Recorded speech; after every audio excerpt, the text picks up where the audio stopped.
Here we go. Hello. All right, here with State Representative Phil GiaQuinta. Thank you so much for joining us. Thanks, Dan. Good to be with you. Let's talk about the state budget that Governor Braun just signed into law. What are your biggest concerns with where the budget framework ended up? Well, there's no question we as legislators have one assignment every year, and that's to pass a two-year budget. But more importantly, uh, how are our schools funded? 75% of our budget goes toward education. And when I look at this budget, it's certainly a disappointment, as it seems like it is almost every budget now, with the amount of money that we are appropriating for public education in this state. They say on average 2% each year over the 2 years. I can tell you in my school district up here in Fort Wayne, it's less than that. And on the other hand, we're also seeing charter schools and more money for privates to fund private education. And I just think we're going the wrong way when it comes to funding public education in this state. I remember back in the day when I first started, we were in the majority, and you would see 5% increase every year. And that's just not happening this year, and that's a big disappointment. With the revenue shortfall that the state faced, what direction would you have wanted to see lawmakers go instead with the budget, knowing that maybe some things did have to be cut because of that forecast? Well, certainly it was a big shock to the system when we find out that in mid-April that we facing a over $2 billion shortfall. Forecasts look fine in December and not so good in April. So you can certainly see where that's attributed to, and that's the Trump tariffs, and it's not a good thing. And we'll see what happens in the next year or two. But certainly taking the cap off, if you will, of the private school vouchers. We had a limit of a family for making 200 and some $1,000. Now it's unlimited. So anyone making any amount of money, 500,000, $1 million, $2 million, or whatever it is, will now be eligible to send their children to private education.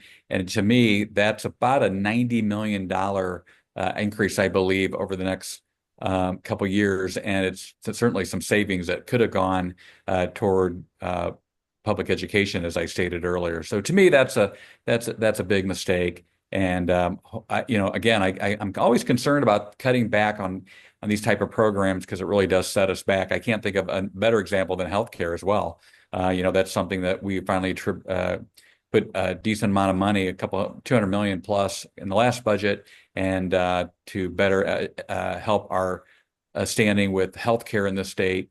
And we've now cut that back way back, and I think that's going to set us back even further when it comes to our healthcare metrics in the state. The state budget bill also included a clause that ended up giving Governor Braun more control over IU's Board of Trustees. This week, the ACLU of Indiana filed a lawsuit because of that measure. What's your reaction to that particular part of the budget bill and the controversy it's causing at IU? Well, look, we like to talk a lot about transparency and being open, and this provision to put into the budget at the very last minute is the exact opposite of what we try to do when it comes to legislation and giving folks a chance to weigh in on these issues.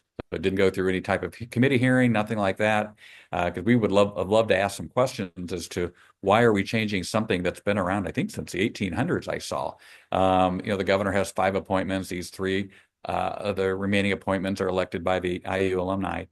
There was certainly, I've never heard a complaint about it. It was certainly working fine, but we're not really sure exactly what the reasoning for this is. Particularly, my one concern right off the bat is why just IU? What about Purdue, Ball State, and the others that have these type of whether it's an election or appointments of alums to the board? It really doesn't make any sense, and we really can't get any answers as to why this is happening, other than just frankly a blatant political grab by the governor. And I think it's just a wrong way to go. What we sure would love some answers in the name of at least transparency. I think it's the citizens of the state, and particularly IU alums that want to participate in these elections, they deserve an answer.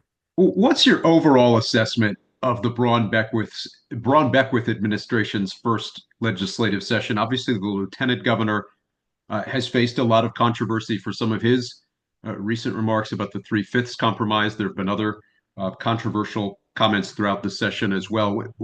What's your overall view of the governor and lieutenant governor's first session at the State House this year, their first 100 days? Yeah, I mean, look, when it comes to the lieutenant governor, it just looks like he's trying to make the news and be in the spotlight instead of focusing on his duties and job as a lieutenant governor. And talking about the three-fifths compromise, the way he did is just, first of all, it's blatantly false. His commentary on that, and it's hurtful, and it just wasn't necessary. And that is really, it's a distraction from the job that he has to be doing, from what the governor has to be doing. Unfortunately for Governor Braun, I think he came in thinking they had to be, I guess, more like the federal government and what President Trump is doing with his executive orders and things like that. I hope that he gives in the future more careful consideration to things that he's doing with regards to whether it's executive orders or further legislation. As we go forward here into the next session. So I think some more thoughtful, look, when these new administrations take over, they're brand new, they're trying to get their feet on the ground. So I certainly understand all that. But I do think that maybe slow down a little bit, understand what you're doing with these things, and be more considerate with your thought deliberations. House Minority Leader Phil GiaQuinta, thank you so much for being with us this week. We appreciate it. Thanks, Dan. Good to be with you.